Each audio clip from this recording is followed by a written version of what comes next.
ଛାତ୍ରଛାତ୍ରୀ ଆହତ ଗଞ୍ଜାମ ଜିଲ୍ଲା ଭଞ୍ଜନଗର ବ୍ଲକ ଗାଲେରୀ ଅଞ୍ଚଳରେ ଗତ ମଙ୍ଗଳବାର ଅପରାହ୍ନ ଘଡ଼ଘଡ଼ି ସହ ବର୍ଷା ହୋଇଥିଲା। ଫଳରେ ବଜ୍ରପାତ ଯୋଗୁଁ ଗାଲେରୀ ହାଇସ୍କୁଲରୁ 30ରୁ ଉର୍ଦ୍ଧ୍ୱ ଛାତ୍ରଛାତ୍ରୀ ଆହତ ହୋଇଛନ୍ତି। ସେଥିରୁ 5 ଜଣଙ୍କ ଅବସ୍ଥା ଗୁରୁତର ଥିବା ଜଣାପଡ଼ିଛି। ଆହତମାନଙ୍କ ଚିକିତ୍ସା ଗାଲେରୀ ମେଡିକାଲରେ ଚାଲିଛି। ମେଡିକାଲ ଅଫିସର ଡକ୍ଟର ଭଗବାନ ସାହୁ, ଡକ୍ଟର ନିଶିକାନ୍ତ ନାୟକ ଛାତ୍ରଛାତ୍ରୀଙ୍କ ଚିକିତ୍ସା କରୁଛନ୍ତି। ଘଟଣାରୁ ପ୍ରକାଶ ଯେ ଆଜି ମଧ୍ୟାହ୍ନ ଭୋଜନ ସମୟରେ ଛାତ୍ରଛାତ୍ରୀମାନେ ଏଣେତେଣେ ଘୁରି ବୁଲୁଥିଲେ।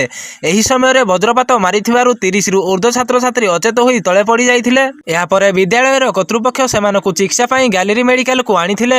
ସେଥିମଧ୍ୟରୁ ଗୁରୁତର 5 ଜଣଙ୍କୁ ଭଞ୍ଜନଗର ଚିକିତ୍ସା ପାଇଁ ପଠାଯାଇଥିବା ଜଣାପଡ଼ିଛି। ଏହି ଘଟଣା ପରେ ଛାତ୍ରଛାତ୍ରୀମାନେ ଆତଙ୍କିତ ହୋଇପଡ଼ିଛନ୍ତି। ପରବର୍ତ୍ତୀ ଖବର ଉପରେ ନଜର ପକାଇବା। ଆସନ୍ତା 5 ଦିନ ଯାଏ ଦେଶରେ ରାଜଧାନୀ ଦିଲ୍ଲୀ ସମେତ ଉତ୍ତର ଭାରତରେ ପ୍ରବଳ ବର୍ଷା ସମ୍ଭାବନା ରହିଛି। ଏନେଇ ଆଇଏମଡି ସତର୍କ ସୂଚନା ଜାରି କରିଛନ୍ତି। ଏହି ସପ୍ତାହରେ ଉତ୍ତର ଭାରତ, ହିମାଚଳ ପ୍ରଦେଶ, ଉତ୍ତରାଖଣ୍ଡ, ରାଜସ୍ଥାନ, ପଞ୍ଜାବ, ହରିୟାଣା, ଚଣ୍ଡିଗଡ଼, ଦିଲ୍ଲୀ, ଜମ୍ମୁ କାଶ୍ମୀର ଓ ଉତ୍ତର ପ୍ରଦେଶରେ ବର୍ଷା ଲାଗି ରହିବ। ଆଇଏମଡି ରାଜସ୍ଥାନ, ହିମାଚଳ ପ୍ରଦେଶ ଓ ଉତ୍ତରାଖଣ୍ଡ ପାଇଁ ପ୍ରବଳ ବର୍ଷାର ଚେତାବନୀ ଜାରି କରିଛି। ଏହାସହ ଏବେ ମୌସୁମୀ ବର୍ଷା ପ୍ରାଣଘାତ ପାଲଟି ଯାଇଛି। ବର୍ଷା ଏବେ ଆତଙ୍କ ଖେଳାଇବାରେ ଆରମ୍ଭ କରିଦେଇଛି। ରାଜସ୍ଥାନରେ ଗତ କିଛି ଦିନରୁ ମୂଷଳଧାରାରେ ବର୍ଷା ଲାଗି ରହିଛି। ଏହି କାରଣରୁ ସେଠାରେ ଏବେ ସୁଦ୍ଧା 22 ଜଣ ଲୋକଙ୍କର ମୃତ୍ୟୁ ହୋଇସାରିଛି।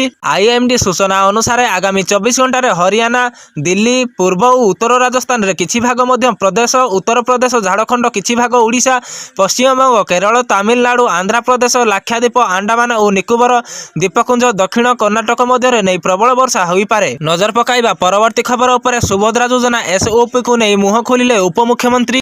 ସାଧାରଣ ଲୋକଙ୍କ ମତାମତ ପରେ ସୁଭଦ୍ରା ଏସଓପିକୁ ସାର୍ବଜନୀନ ହେବ। ଯୋଜନାରେ କିଏ ଉପକୃତ ହେବେ ଓ କିଏ ପାଇବେନି ତାହା ସ୍ପଷ୍ଟ ଚିତ୍ର ରହିବ। ତେବେ ଆସନ୍ତା ସେପ୍ଟେମ୍ବର 17 ତାରିଖରେ ସୁଭଦ୍ରା ଯୋଜନା ରାଜ୍ୟରେ ଲାଗୁ ହେବ ବୋଲି ସୂଚନା ଦେଇଛନ୍ତି ଉପମୁଖ୍ୟମନ୍ତ୍ରୀ। ତେବେ ସାଧାରଣ ଲୋକଙ୍କ ମତାମତ ପରେ ସୁଭଦ୍ରା ଏସଓପି ସାର୍ବଜନୀନ ହେବ। ପ୍ରଧାନମନ୍ତ୍ରୀ ନରେନ୍ଦ୍ର ମୋଦିଙ୍କ ଜନ୍ମଦିନ ସେପ୍ଟେମ୍ବର 17 ତାରିଖରେ ହୋଇଥିବାରୁ ସେହି ଦିନ ହିଁ ରାଜ୍ୟରେ ସରକାର ସୁଭଦ୍ରା ଯୋଜନାକୁ କାର୍ଯ୍ୟକାରୀ କରିବେ। ତେଣୁ ମହିଳାଙ୍କୁ ଭ୍ରମିତ ନ ହେବାକୁ ଅପିଲ କରିଛନ୍ତି ଉପମୁଖ୍ୟମନ୍ତ୍ରୀ।